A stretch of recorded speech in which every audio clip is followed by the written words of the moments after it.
Welcome back to Slumber IV. I'm not really sure how I can explain today's video. Missing people, monsters, unexplained events. This video has it all. I'd like to give a huge thank you to all the writers who allowed me to share their stories with all of you. As always, their links can be found in the description. Remember, you can send your own stories to rylhstories@gmail.com if you would like to have a story featured on the channel. Also, I'd just like to say thank you all for the ongoing support. I know I'm always thanking you guys, but even in my absence and even when I take breaks or whatever, you guys are always showing me a ton of it, and I appreciate it a lot. But enough rambling. I know you guys are here for the stories, and that's totally fine. So I hope you enjoy them, and as always, I hope you all have a great night.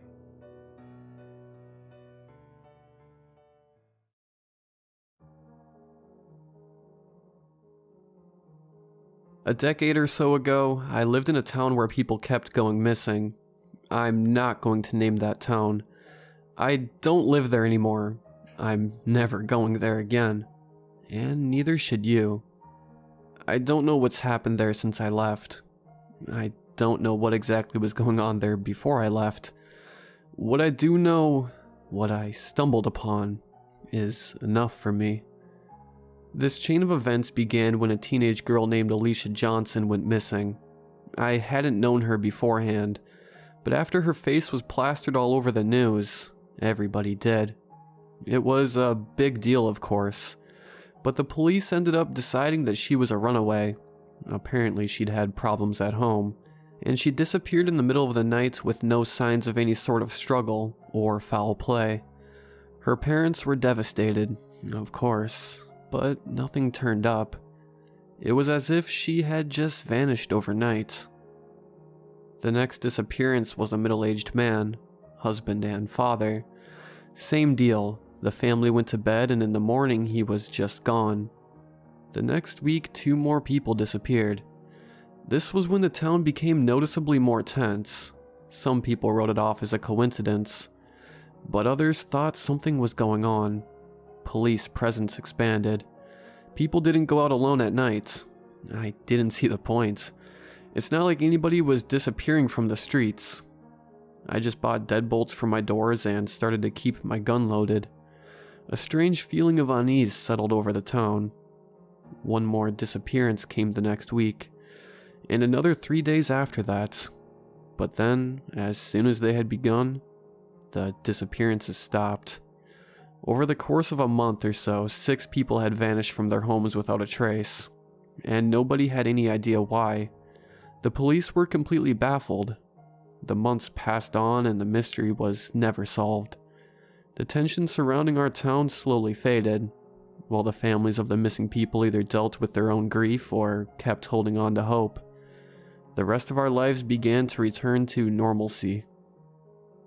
Around 5 months after the disappearances stopped, I began to get into urban exploration because of a friend of mine. Jack, not his real name, had been trying to find interesting places to check out, and when he asked me to tag along, I decided to humor him. Over a few weeks, we'd explore the usual kinds of areas: rundown buildings, abandoned construction sites. Once we even found a cave, but of course, this was all nothing compared to Jack's latest big find. One day he told me there was some kind of old, abandoned building isolated deep in the woods outside of town. I don't know how he found out about it. Apparently most people didn't even know it existed. I sure as hell didn't. So naturally we agreed to meet up there the next evening and check it out. The night came around and I headed out to the site. After our first few expeditions, Jack and I started just meeting up on location. We decided it was both simpler and more exciting. After a half hour of stumbling through the woods, I finally arrived at the clearing, and there in front of me was the building. Jack had been right. There was no way this building had been maintained in at least 20 years. I couldn't even tell what it had been used for in the first place. It was so run down and overgrown with vegetation. There was some sort of sign in front, but the text was completely faded and illegible, lost to the years. Strangely, I'd gotten there before Jack. He was very punctual about these things, and he always arrived first. After all, he was the real enthusiast. I had mostly just been tagging along. I pulled out my phone. Thankfully, even out in the middle of the woods, I still had service. I shot Jack a text, sat down on a log, and just took in the atmosphere of the building before me. The air hung thick and silent in the little clearing. It wasn't completely dark yet, but the sun was threatening to dip behind the treetops, and the shadows were slowly creeping forward. I began to shiver. I hadn't realized how cold it was getting. Glancing at my phone again, I realized 15 minutes had passed with no response from Jack. A little annoyed, I got up and paced around the building. If Jack was going to be this late, I sure as hell wasn't going to wait outside in the cold for him. When I found a door, I twisted the doorknob, and was pleased to find that the door opened with no fuss. I dug my flashlight out of my pack and stepped inside. The interior of the building was just as run down and nondescript as the outside. Bare concrete floors and walls betrayed no hints of what this bizarre place actually was. As I swept my flashlight beam around, the cold continued to bite through my jacket. It certainly wasn't any more comfortable in here than outside. I glanced at my phone again. Still nothing. Okay, Jack. Fuck you too, I grumbled. I tapped a quick, "Where you at, dude?" and hit send, and then, after another moment, added on, "I'm going without you." I wouldn't have come if I'd known I was going to deal with that shit, but I'd already made the trip through the damn woods. I might as well take a look around. I'd make it quick, though. There was a faint, strange smell in the air, and it bothered me for reasons I couldn't quite place. I stepped through the rooms one by one. Still nothing. I was beginning to think this building had never been used for anything at all. Maybe they had just finished construction and were unable to sell it because nobody had any use for a building in the middle of nowhere. Aside from a few dark stains in the floors and walls I couldn't identify, this place was completely barren. Not even any bugs. What a dud. Then I found the stairway down to the basement. I carefully made my way down the cold concrete steps. My flashlight cut through the darkness at the bottom to reveal a doorway, and something glinting on the floor beyond. Finally, something interesting. I finished my descent and stepped through the doorway to discover the glinting had been caused by shards of broken glass all over the floor. The darkness made it difficult to judge, but it seemed like the basement was just one big room that spanned the entire base of the building. Worse yet, the bizarre smell was stronger now. I resolved to check out the basement and leave. The source of the glass became immediately obvious.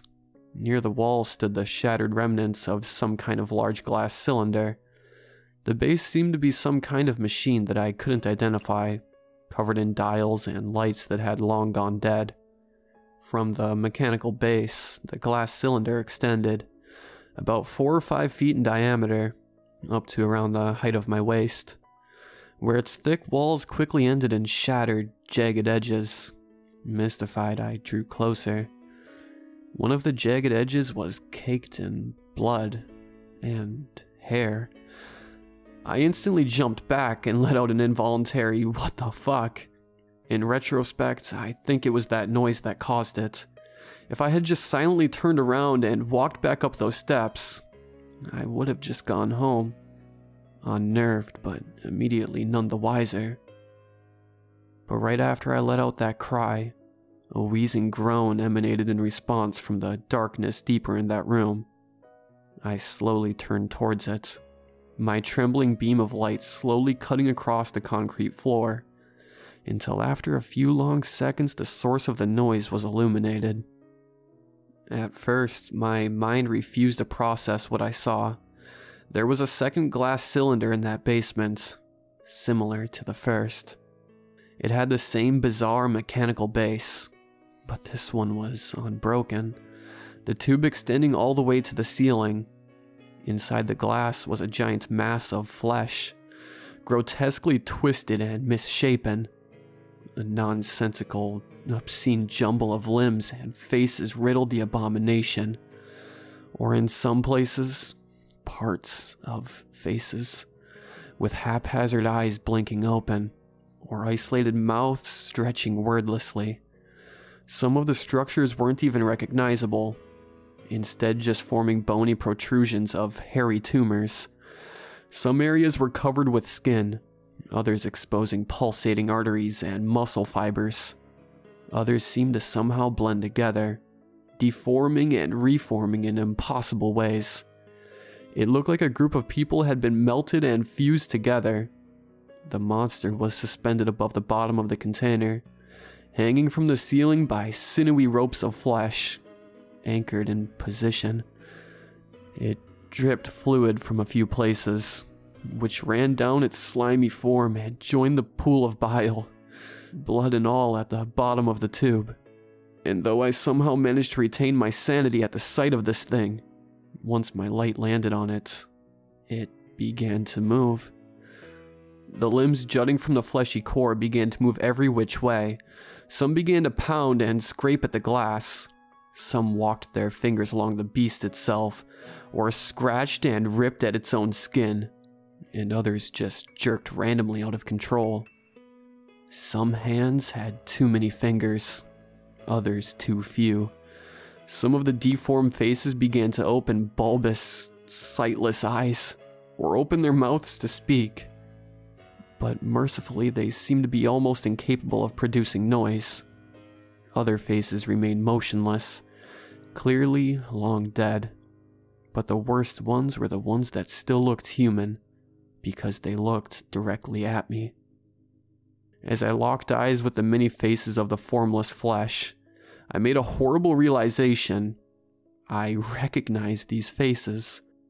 I stood there trembling, unable to stop my gaze from traversing the monstrosity before me, until I made eye contact with Alicia Johnson. She had been the first to disappear. Her head was protruding from a slimy, pulsating mass of muscle, anchored in position by veiny lengths of tissue that somehow melded seamlessly with her own. But despite her face being held still, her eyes connected desperately with mine, and her mouth opened, saying, "Help me." I took a step back. Her voice sounded so strained and worn. I was amazed she could even speak. I gaped back at her wordlessly, unable to respond, as she continued to stare at me. Other faces around her seemed to awaken and come alive, and more moans and wheezing began to build up. Looking at all the faces, I realized there was more than 6 people in there. And that's when it started to scream. I don't know which mouth it was. Maybe it was more than one. But the horror in the tube let loose an unearthly, despondent shriek the likes of which I could never have imagined. I instantly spun around and bolted through the doorway, desperately scrambling away, leaving the chaos of forms behind to thrash at its glass prison. Worst of all, as I sprinted out of the basement and up the stairs, I could hear Alicia's hoarse voice cutting through the cacophony. "Please help me, don't leave me here. Please, please, just kill me. Please." Until I was out of the building, sobbing as I ran through the forest. I left town that night. I sprinted straight home, put as many of my belongings in my car as I could in 30 minutes, turned off my phone and just drove. I never returned. I couldn't bear the thought of what I had seen in that tube. I had so many questions, but I didn't want to know the answers. I just needed to get as far away as possible, even though it meant abandoning my house, my job, my life. I didn't care. Never in my life will I return to that town. At first I was unsure if leaving had been the right decision. My sleep-deprived, panic-fueled brain was still full of doubt. Did I overreact? Could I have just tipped off the police and returned to my life? The disappearances had stopped months ago. Maybe whoever or whatever had done that was gone. Had I just upended my life needlessly? I got my answer in a motel near the interstate. After 2 days of traveling as far and as fast as possible, I finally needed to rest. I got into my room, collapsed on the bed, and turned on the TV, hoping to take my mind off it and finally get some much-needed sleep. As I was flipping through the channels, the sight of Jack's face made me immediately stop. Missing Jack Oren. Last seen 2 days ago. Car found near the woods. Otherwise, no leads. Jack had gotten there before me after all. The next morning, I kept driving.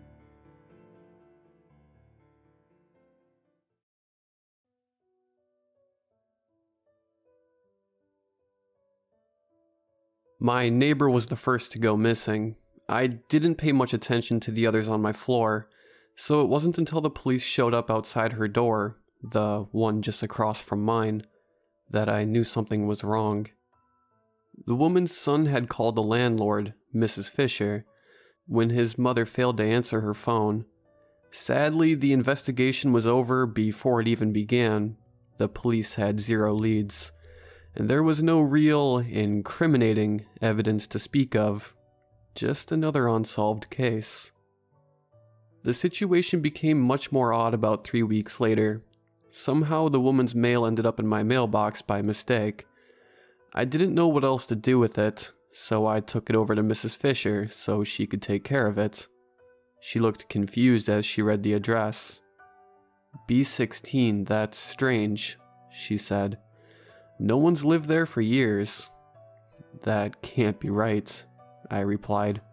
What about that woman who vanished a few weeks back?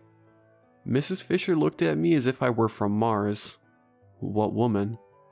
I pointed to the envelopes on her desk. She turned to her computer, quickly typing in the woman's name before turning back to me. I don't have that name on file. Maybe it was meant for a different building. The maintenance man came next. I was leaving for work when I saw him enter the now empty apartment. I knew why he was there. Tenants were complaining about noises coming from the air vents, mainly in the vacant space, and Mrs. Fisher was surprised to find they hadn't been serviced in quite a while. I returned from work to find one of my other neighbors arguing with her. "There's something in those vents, I tell you," he shouted. "Can't get any damn sleep because of it." Mrs. Fisher simply nodded, typing away at her computer. "I understand, Bob. I'll call maintenance as soon as possible." "Didn't you just call them today?" I piped up. "I saw a guy go in there earlier." Both Bob and Mrs. Fisher agreed that no maintenance man had come to the complex. Mrs. Fisher recalled phoning someone, but after checking her most recent calls, she decided it must have been someone else. The noises in the vents got louder and more frequent as the weeks went by. More maintenance workers entered the empty apartment and failed to come back out. Eventually, the company just stopped answering Mrs. Fisher's calls altogether. Bob was furious. I didn't know him all that well, but I've spent enough time in the building to know he was the type of person to take matters into his own hands. I was pulled away from a movie by the sound of his attempts to break down the door across the hall. Being a rather bulky guy, it didn't take him long. I knew it wasn't my business to interfere, but I knew something wasn't right about that apartment. The least I could do was watch his back for him, buddy system and all that. The first thing I noticed when I stepped in was the dust. It covered nearly every surface in a thin coat, and the air was just as musty and old. I could even make out the outlines of some footprints, likely left behind by the missing maintenance men. Everything except the furniture was gone, the woman's belongings having been passed on to her son.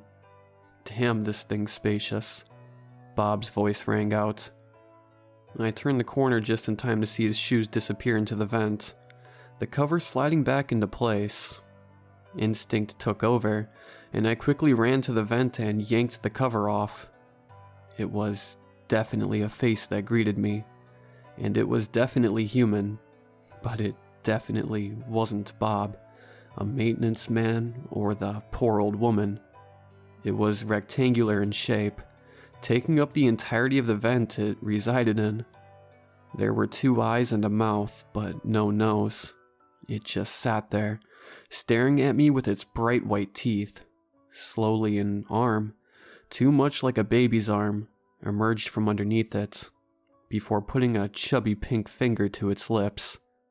Another arm, a much more gangly one, squeezed out from above it, stretching out towards the vent cover in my hand. I let the object slip out of my hand, watching as the thing pulled it back over its face and disappeared from view.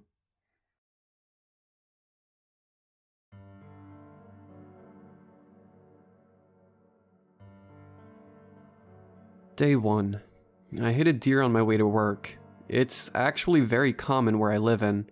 Rural area, woodsy, trees lining the road that are just perfect for concealing a deer until the moment it leaps in front of your vehicle.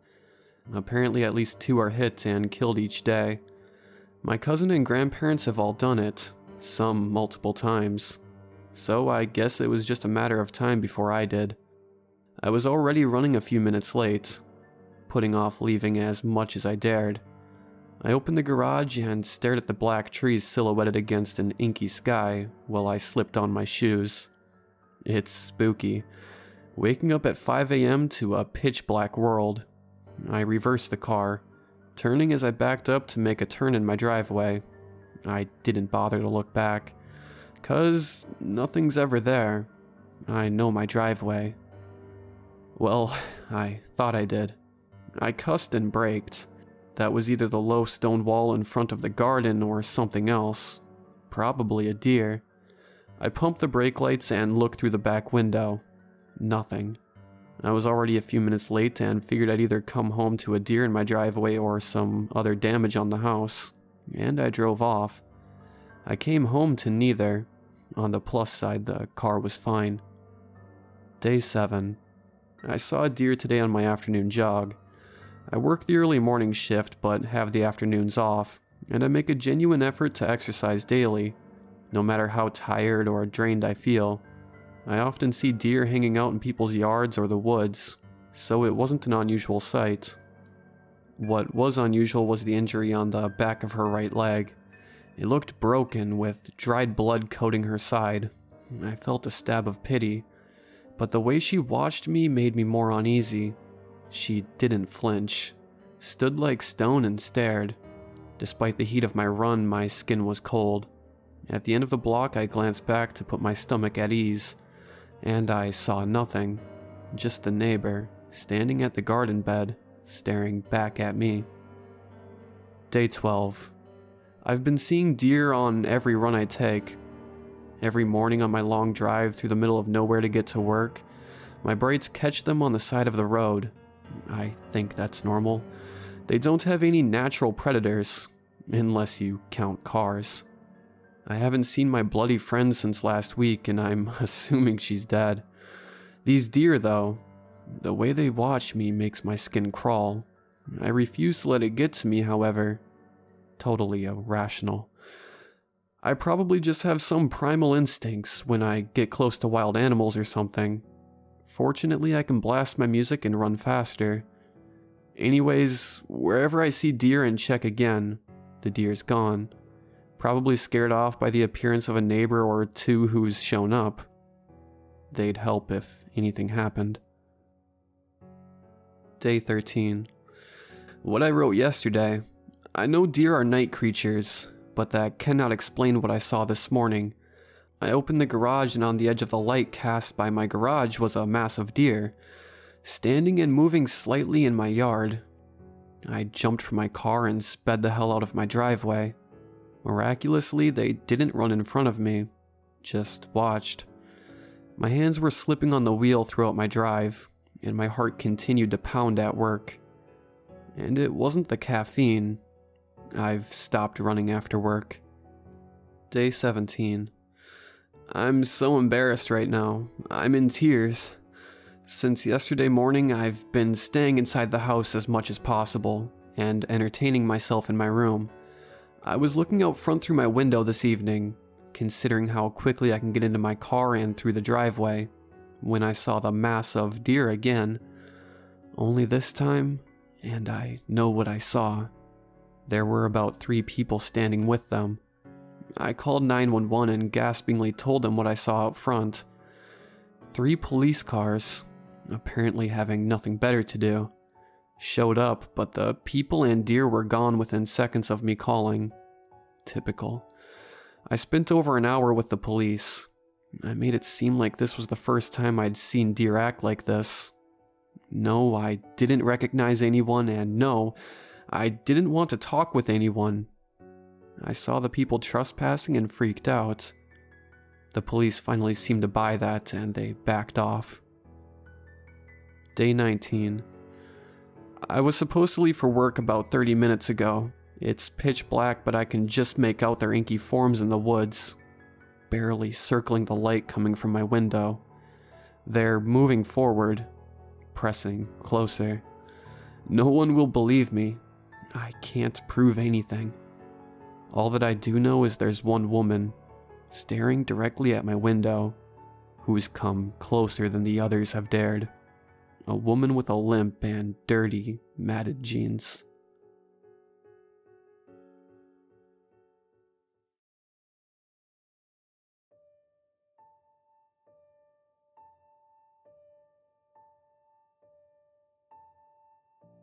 I haven't left my apartment in almost 6 weeks. My employer called me 3 weeks ago to tell me I was fired. My parents have called me 18 times. My sister called me 10 times. My best friend has called me 6. I have not answered any of them. I can hear it creep around outside as I write this. It started 5 weeks and 4 days ago. I woke up at 6 a.m. that day. My day began like any other. I stood up, made myself some breakfast and tea, and then went back to take a shower. When I was ready, I put on my regular homeware and sat down to watch TV for an hour, waiting for my hair to dry. A look onto my alarm clock told me that it was about time to get ready for work, so I dressed up, packed my needed belongings, and put on my shoes. Just as I reached out to grab the doorknob, a strange noise broke the silence of my soon-to-be empty apartment. It made me stop in my tracks. What I heard is hard to describe, but have you ever heard the bloop?